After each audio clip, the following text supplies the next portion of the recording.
শিশু আনমনে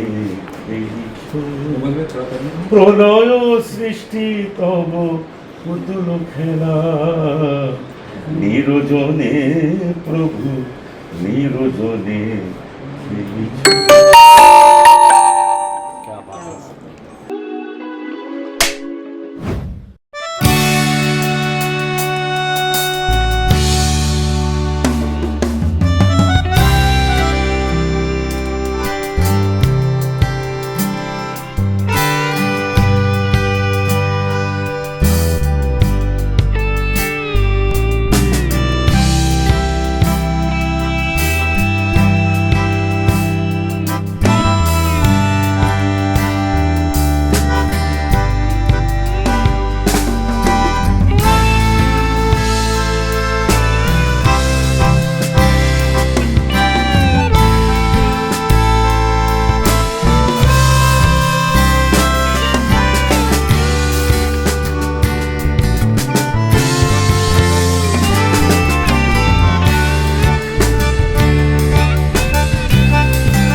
बयाज यानी डायरी। तो ये एक डायरी है, गज़लों की डायरी है। चेतना कपूर जी बहुत अच्छा लिखती है, बहुत बढ़िया लिखती है। तो ये गज़ल उन्होंने मुझे मौका दिया है गाने का, मेरे साथ सुहा सरकार ने गाया है। इस बयाज में 5 गज़लें हैं। अभी ये एक आपके सामने रिलीज़ की गई है, और भी सब रिकॉर्ड होंगी, मैं गाऊंगा, सुहा भी गाएंगी। तो इस एल्बम को पूरा जो 5 गाने हैं वो धीरे धीरे आप सुनेंगे एक एक करके, क्योंकि अच्छा यही है कि एक एक हज़म करिए उसके बाद दूसरा आ जाए। तो इस रिलीज़ के लिए मुझे बहुत खुशी है। रेड रिबन को मैं ख़ास शुक्रिया अदा करना चाहता हूँ, क्योंकि इसके पहले भी रेड रिबन ने हमारी कई गज़लें, भजन रिलीज़ किए हैं। और एक और इंटरेस्टिंग बात बताऊं कि एक गज़ल मैंने कंपोज़ की थी अरिजीत सिंह के लिए, वो भी रेड रिबन से रिलीज़ हुई है, और वो मिलियंस में लोगों ने सुनी है और उसका लोग आनंद लेते हैं। तो मुझे विश्वास है कि बयाज भी करोड़ों लोग सुनेंगे और इसका लुत्फ़ उठाएंगे। जो गज़ल का दौर फिर शुरू हो चुका है, फिर आ चुका है, बहुत ज़ोरों में हो गया। मैं कल ही लौटा हूँ ऑस्ट्रेलिया से। वहाँ हमारे 3 कॉन्सर्ट्स थे, मैं और तलत अज़ीज़ दोनों थे। हमने वहाँ सिडनी ओपेरा हाउस में गाया, जो बहुत ही प्रेस्टीजियस वहाँ का थिएटर है, और 3 एल्बम वहाँ हमने रिकॉर्ड भी किए हैं, अपने गज़लें रिकॉर्ड की हैं। तो सारा कुछ आपके सामने बहुत जल्दी रिलीज़ होगा। सर हमने मैं सकता हूँ कि फर्स्ट टाइम ओपेरा में की हो, आपकी पहले भी कुछ की? ओपेरा में पहली बार, क्योंकि ओपेरा इतनी ईजिली मिलता नहीं है। लेकिन इसके पहले मैं बाकी जो दुनिया के बड़े बड़े हॉल हैं, एल्बर्ट हॉल है, वेम्बली हॉल है, मेडिसन स्क्वायर गार्डन है, सब जगह कर चुका हूँ। ये रह गया था, ये भी हो गया। कैसा रहा एक्सपीरियंस ओपेरा? बहुत अच्छा है, बहुत कमाल का ऑडिटोरियम है। उसका किराया ही 1 करोड़ रुपए है। जी जी जी। वो वहाँ पे उसको बुक करना ही बहुत मुश्किल काम है। लेकिन वो पहले आर्टिस्ट चेक करते हैं कि किस आर्टिस्ट के लिए लिया जा रहा है, फिर वो अप्रूव करते हैं। हर कोई वहाँ परफॉर्म नहीं कर सकता है। तो मुझे बहुत खुशी है कि मुझे तलत अज़ीज़ को इस योग्य समझा गया और हमने वहाँ परफॉर्म किया। जब बयाज की बात कर दो, 5 गाने में आप साथ दो कि सिंग? अभी तो इसकी प्लानिंग की जाएगी, लेकिन पहला तो आपके सामने आ ही रहा है, जिसमें मैं और सुहा सरकार हैं। और लेकिन गाने जितने हैं वो सब चेतना कपूर जी लिखेंगी, ये पक्की बात है। एक लाइन मुझे ठीक से याद, आखिर मेरे ख्याल से सुहा गा देंगी। सुहा जी आखिर गा दो थोड़ा सा। यस गा दीजिए जी। आखिरश क्या उन्हें जनाब दूँ मैं, खुद है आखिरश क्या उन्हें जवाब दूं मैं, खुद है जो फूल क्या गुलाब दूं, खुद है जो फूल क्या गुलाब दूं मैं। थैंक यू शुक्रिया, थैंक यू। बहुत शुक्रिया। एक्चुअली क्या है कि ये शुरू हुआ था एक गाने से, एक गज़ल से। तो उसके बाद धीरे धीरे ये बढ़ता गया, इसके पन्ने बढ़ते गए। तो उसके बाद इसका नाम आया बयाज़। बयाज़ का मतलब है डायरी। तो इसमें 5 गाने हैं, 5 गज़लें हैं और चेतना कपूर जी ने इतना अच्छा लिखा है। और गाने 5 तरीके के हैं। इसके लिरिक्स और इसके सुर, कंपोजिशन सब कुछ अलग है। तो अनूप जी 5 मूड की मतलब 5 मूड के हैं। अनूप जी जितने गाने गाए वो थोड़े से अलग मूड में हमने बनाए। अच्छा पहले बता दूं कि मैं ही कंपोज़र हूँ बयास की। और बाद के जो 3 गाने हैं वो थोड़ा सा क्लासिकल मोड के हैं। और आशा है कि आप सभी को बहुत अच्छा लगेगा। तो रिलीज कितनी, एक गज़ल हो रही, 2 हो रही, 5 साथ में हो रही है, किस तरह क्या प्लानिंग है? जी नहीं, अभी तो पुराने ज़माने में जैसे होता था 5-8 गाने एक साथ तो नहीं हो रहे हैं अभी एक ही होते हैं क्योंकि लोग नहीं सुनते। तो और जो म्यूज़िक कंपनी है red ribbon company, Lalita ma'am ji, वो हमें बहुत सपोर्ट किए हैं। और शुरू से लेके मतलब ये थोड़ा सा टाइम लग गया हमारा ये बनने में। तो वो पूरी तरह से वो और उनकी टीम बहुत हमें सपोर्ट किए हैं। और आज भी वही उन्होंने ही सजेस्ट किया कि एक गाने हम रिलीज़ करते हैं और ताकि सब लोगों तक ये पहुँचे और अच्छे से लोग सुन पाए। जब 5 गाने में अनूप जी और आप साथ में हो या सोलो भी है? सोलो भी है, अनूप जी का भी सोलो है, मेरा भी सोलो है। ये पहला गाना है जो डुएट है और रेड रिबन कंपनी से ही हमें बोला गया कि डुएट गाना पहले आप रिलीज़ करो। एक लाइन हो जाएगा गाने की। अभी गाया ना। सोनू जी साथ में देखो।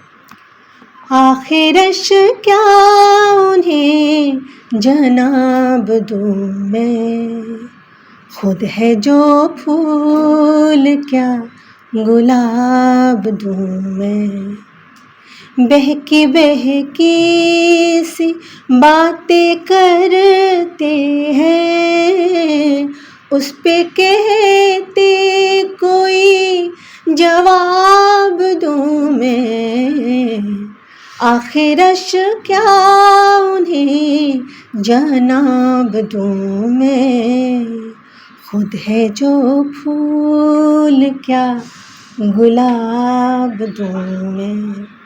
सोच इसके पहले बताएंगे क्या क्या अपने कोई गाने आपके आए हैं, बताएंगे पास के बारे में? जी मैं बंगाली हूँ और कोलकाता से आई हूँ। तो आप सभी को पता है वहाँ पे तो घर घर में गाना सीखने का वो है। और मैं 4 साल की थी तब से गाना सीख रही हूँ। मेरी माँ सारी जगह पे लेके जाती थी तब। आज भी वो है। आज इनफैक्ट मेरे लिए बहुत बड़ा दिन है। मतलब मेरे पास शब्द नहीं, क्योंकि सॉरी मैं इमोशनल होती जा रही, क्योंकि सारे जगह पे जो है यहाँ पे आने के बाद मैं अकेली जाती हूँ, काम करती हूँ। मैंने कंपोज़ भी किया, अनूप जी मेरे गाने गाए भी पहले, और भी बहुत सारे आर्टिस्ट मेरे कंपोजिशंस गाते हैं। मैंने फ़िल्मों में भी गाना गाया, मैंने वेब सीरियल्स में भी गाना गाती हूँ। पर आज का दिन इतना स्पेशल है, एक तो अनूप जी के साथ गाना गाया मैंने, और दूसरी जो चीज़ है, पहली बार मेरी माँ ने देखा कि मैं क्या काम करती हूँ यहाँ पे। और एक तो उनको हिंदी समझ में नहीं आती है, और मतलब बोलना तो दूर की बात, पर यहाँ पे आके उनका जो मैं जो फील कर रही हूँ इमोशन, तो इससे बढ़कर मेरे लिए और कुछ नहीं हो सकता।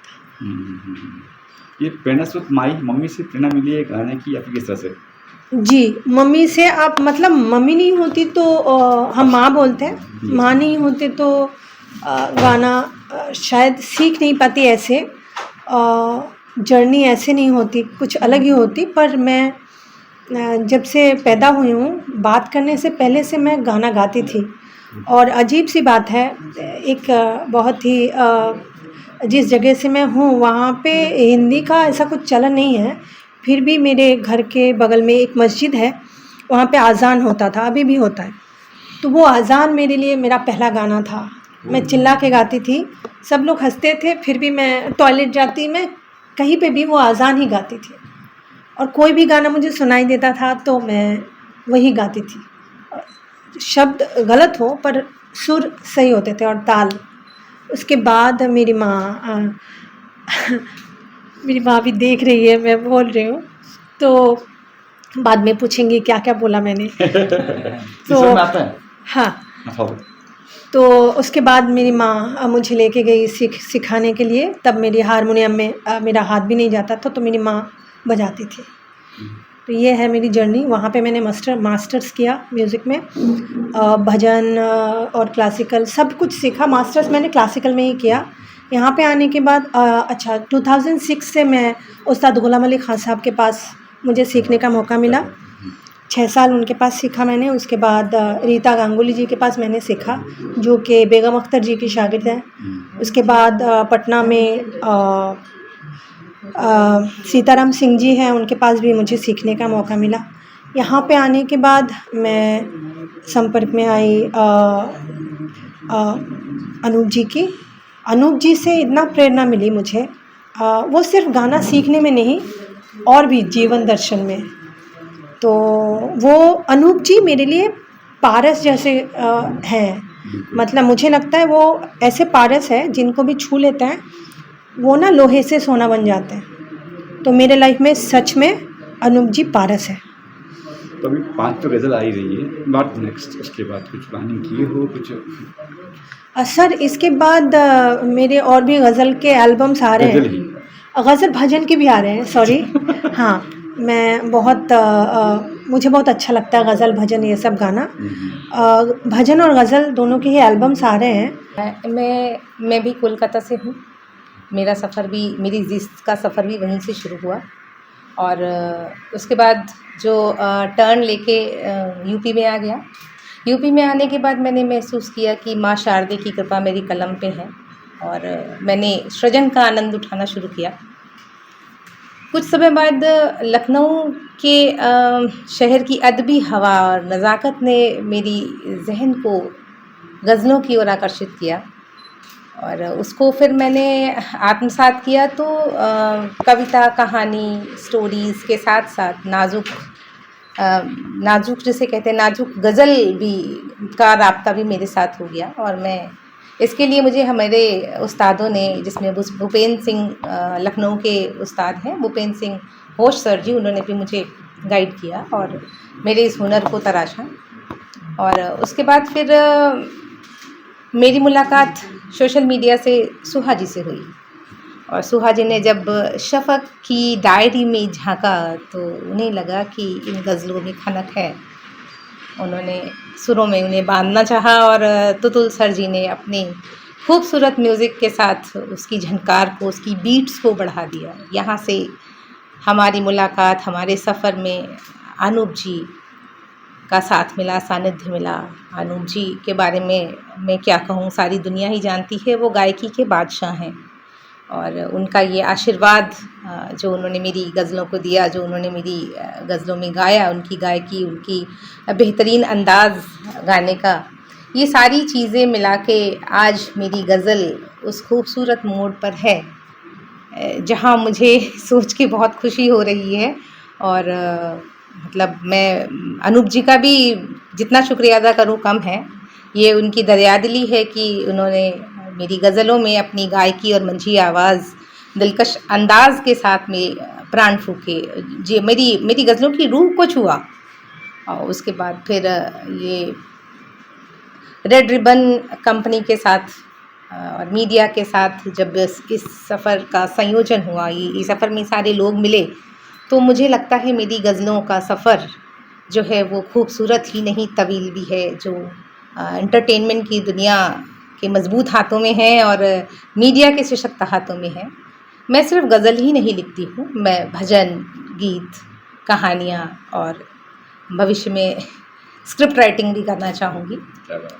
तो ये है मेरी गज़ल का सफ़र, और इस सफ़र के साथ जो आज महफ़िल रही उसके लिए मेरा एक शेर इस महफ़िल को समर्पित है। इतनी हसीन शाम का तो इल्म ही न था, और ये अनूप जी को भी समर्पित करती हूँ। इतनी हसीन शाम का तो इल्म ही न था, जितना हसीन आपकी सोहबत ने कर दिया, जितना हसीन आपकी सोहबत ने कर दिया। क्या बात है, सुपर क्या बात। अच्छा, मुझे एक सवाल था, अनूप जी कैसे बीइंग ए प्रोड्यूसर, जब जी। आपको लगा कि मुझे अनूप जी ने हाँ कह दी है गज़ल, जी जी। तब क्या माइंड में था, क्या रिएक्शन अरे था? मैंने कहा ना, ये मेरी ज़िंदगी का इतना खूबसूरत मोड़ है कि मतलब जब समझिए कि जिसको, मेरे पास जो कलम है वो किसी से सीखी हुई नहीं है, मैं सच बताऊं, मेरे को गॉड गिफ्टेड है। मुझे तालीम में उस्तादों ने तराशा ज़रूर है, लेकिन ये बीज जो है ये अंदर से थे, जो मतलब, और मेरे लिए बड़ी खुशी की बात है कि आखिरश गज़ल जो है ये मेरी ज़िंदगी की वो गज़ल है जब मुझे गज़ल का ग भी नहीं आता था। मैंने ये गज़ल तब लिखी थी, और इस गज़ल को जैसे कहते हैं ना, अपना बच्चा या अपना स्वजन इंसान को बहुत प्रिय होता है, तो मैंने आज तक उसको संभाल के रखा था। जी। और आज देखिए यार, अनूप जी और सुहा सरकार की आवाज़ पाकर तो समझिए मतलब मेरी लाइफ में आज का दिन क्या मायने रखता है, आई कांट एक्सप्लेन। अच्छा, ये तो हो गया, चलो सुहा जी सिंगर, अनूप जी हो गए, जी। कंपोज भी सुहा जी ये। हाँ जी, हाँ जी। हाँ। वो एक्चुअली मतलब कंपोजिंग करती ही हैं, तो और उन्होंने ही तो इन गज़लों में खनक को ढूंढा कि आप शफ़क़ की डायरी, एक्चुअली ये बयाज़े शफ़क़ है, तो मेरा उपनाम शफ़क़ है, तो ये बयाज़े शफ़क़ से निकले हुए जो है शब्द हैं, जिनको जो है शफ़क़ की बयाज़ है ये, जैसे कुछ गज़लें चुनी हैं और कोशिश की है हमने कि सबका मिजाज अलग हो, क्योंकि दुनिया बहुत बड़ी है और सबका अपना अपना टेस्ट है, तो एक ही टाइप की गज़ल हमने नहीं पांचों चुन अलग सकते। रूप, पांचों अलग तरह की हैं, बिल्कुल हर बार एक नया रूप आपको मिलेगा, हर बार एक नए तबके को, एक नए मतलब ग्रुप को टच करती हुई वो गज़ल होगी। लेकिन आज के तुम जहाँ गज़ल लुप्त हो गई है, वहाँ आपने सोचा गज़ल को नहीं, गज़ल लुप्त नहीं हुई है। देखिए आज का इंसान भी ना वो भड़काऊ म्यूज़िक से थोड़ा सॉफ्ट म्यूज़िक की ओर जाना चाहता है, पर वो सर्व नहीं होगा तो कहाँ से आप उसके साथ में लोगों को कनेक्ट कर पाएंगे। जब आएगा ही नहीं वो, तो फिर जी जी कैसे आप उस चीज़ के साथ में न्याय कर पाएंगे। आप ये गज़ल कभी जा ही नहीं सकते। बिल्कुल। मतलब इतने अच्छे अच्छे गायक हुए हैं, हमारे नाम, हम उनका नाम ले, जगजीत सिंह जी ने जो एक बार प्राण फूंक दिए हैं, उसके बाद से गज़ल तो जिंदा ही रहेगी, और उनको कैरी कर रहे हैं आगे अनूप सर और तलत अजीज़, चंदन दास, बहुत सारे नाम हैं हमारे। बस ये उस कड़ी में सुहा जी भी आ गई। कड़ी में सुहा जी भी आ रही। जी जी। तो आप भी मेरी सिंगिंग में कुछ कोशिश नहीं, मैं बाथरूम सिंगर हूँ। बाहर नहीं गाती, ये काम सुहा को दिया हुआ है बाहर, मैंने बाहर सुहा ही गाती है। तो thank you. Thank you so much.